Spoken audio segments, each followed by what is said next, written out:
So I know there's an 84% chance that you are currently not using the Roth TSP. And today we're going to talk about why you may not be and why you should potentially reconsider that position.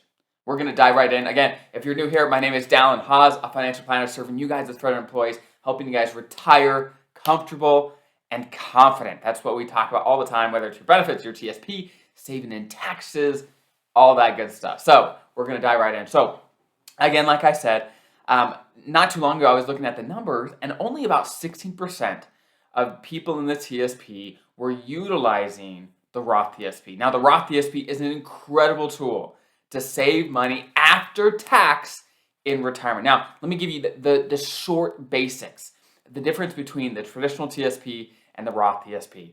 So when you put money in the traditional side, you get a tax deduction today. But when you take that money out in retirement, plus all the growth that you had on it, so for example, you put in $10 today, you get a tax deduction of $10 today. That $10 goes to $50 by the time you retire. That entire $50 you have to pay tax on when it comes out. The Roth TSP is exactly the opposite. So you put $10 in, you do not get a tax deduction, but it grows to $50. Guess what? That entire $50 comes out tax-free. That is the basics, okay? So now, why aren't you using, or why aren't most people using the TSP? And again, maybe my viewers are advanced, which I wouldn't be surprised, right? Where the vast majority of my viewers actually do use the Roth TSP to some degree. It depends. So one big reason people don't do it is because of habit. The Roth TSP only became available in 2012, and many people, especially if they're thinking about retirement, you've been working for longer than 2012, right? So it just wasn't available when you started. You started putting in the traditional TSP and you haven't changed it, right? That's one huge reason, right? Where it's just habit. You got used to it. Now, another big reason that people do not put money into the Roth TSP is because there's a misconception about how it works, right? Some people don't understand the tax advantage of it, right? So that's one reason. But also some people get confused that they can't get the match unless they put at least 5% into the traditional TSP, which is not true. If you put 100% of your TSP contribution into the Roth TSP, you will still get the match. Now, where it kind of gets confusing is, let's say you put 5% of your salary into the Roth TSP. Well, your agency is going to match that dollar for dollar, so they're going to put 5% of your salary into the TSP, but their money that they put into your TSP will always go into the traditional side. So that's why there's been confusion, but you could put 100% of your money in the Roth TSP and still get the match, no questions asked. Now, another huge reason why many people don't use the Roth TSP is because they assume, hey, I'm going to be in a lower tax bracket when I retire. And sometimes that is the case, sometimes. But often, especially for federal employees, it's not the case. It's not the case. So the reason I say this is because many of you, especially as you get closer to retirement, maybe you're higher on the GS scale, depending on your career and your position. Well, your tax bracket is probably going to be the 22% tax bracket. And this is for federal taxes. And the 22% tax bracket is a big bracket. It covers a large amount of income. For example, you enter the bracket right around when you make $84,000 of taxable income, right? And you don't leave the 22% tax bracket until you make more than $179,000-ish. And this is for 2022, right? So that is a huge range where many federal employees are going to fall right in that range. By the time you get your pension, by the time you get your first supplement, by the time you get your Social Security for you and your spouse, by the time you take money out of the TSP, well, you're going to be in that range. It's going to be hard to escape, either below or above, right?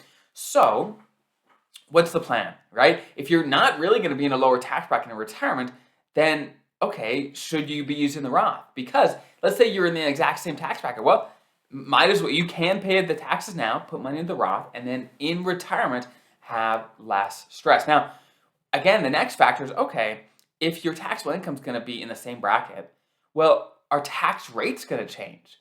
And if you ask basically anyone, right, most people assume tax rates are going to go up in the future, which if I had to bet money, I'd probably bet 99% of the time on that yes, tax rates are certainly going to go up in the future. So okay, I'm probably going to be in the same tax bracket. Tax rates are going to go up, so it probably makes sense to pay the taxes now when tax rates are relatively low, and in retirement, get a tax break. And as another reason of putting money in the Roth TSP is because every year you're limited on how much money you can put in the TSP, right? If you're under 50, you could put 20,500. And if you're over 50, you could put 27,000 into the TSP. Now, what if maybe you're nearing your career and you want to put as much money away for retirement as you possibly can? Now, I understand everyone's pay is different. Not everyone can afford to max out the TSP. Whatever you can do, do that. Do whatever you can do. Now, let's say you want to max it out as much as you possibly can. Well, let's say you're over 50, you're approaching retirement. Well, you could put $27,000 into the traditional TSP, or you could put $27,000 in the Roth TSP. Let me ask you a question. Are those worth the same amount? If you put $27,000 in the Roth TSP and $27,000 in the traditional, well, no. Once you retire, well, $27,000 of after-tax dollars is actually probably closer to $33,000, $34,000 if it was pre-tax, right? Because it's already after tax. So if you want to get as much value out of putting money in the TSP, we'll go Roth. Now, will it cost you more in taxes now? 100%, it will.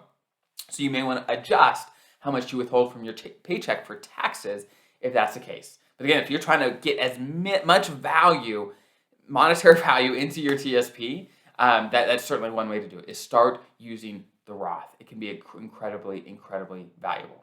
Now, some of you may be saying, hey, I'm about to retire. I'm in the last couple of years of my retirement. I'm earning as much of it as I've ever made in my career. Should I really start using the Roth TSP? Now, that's a good question. You're going to want to run the math for you. But don't despair, right? Maybe you're retiring tomorrow. Well, if you don't even have a dime in the Roth TSP, you don't have to despair, because even once you retire, you can do what they call Roth conversions. Now, if you've never heard of a Roth conversion before, Google it. There's a lot of things on there. I'm not going to dig into it super deep here. But long story short, it allows you to get money from a pre-tax retirement account, like the traditional TSP, and move it over to a Roth account or a Roth IRA, right? So basically in retirement, you're able to move money over and start building your after-tax money. So in retirement, you have flexibility on where you take your money based on what tax rates do, or based on year to year, where you want to take your money and where you want to control your taxable income. Can be a huge, huge deal. And one note, if you have money in a Roth IRA, which when you retire, you can move your Roth TSP over to a Roth IRA without any tax consequences. A Roth IRA is not going to be subject to RMDs, or required minimum distributions, that force you to take money out of other retirement accounts at age 72. So that's another reason to have after-tax Roth money in retirement. It gives you more flexibility and more control in your hand in retirement. So those are some of my thoughts on the Roth TSP. Now, again, does the Roth TSP make sense for absolutely everyone? Well, probably not, right? I'm sure there's exceptions, but there's some reasons to use it, at least to some degree, whether you're doing Roth conversions, whether you're putting money straight into the Roth TSP. There are lots and lots of reasons to pay the taxes now. And if you already use the Roth TSP, or you want to start using the Roth TSP, put it in the comments below, and so we could all learn and see what other people are doing and all get better together. And again, if you're new here, there's tons of great resources in the description below, between free resources about the TSP, a free book, and tons of things on my website to help you guys retire comfortable and confident. So good luck with everything. Have a great rest of your day.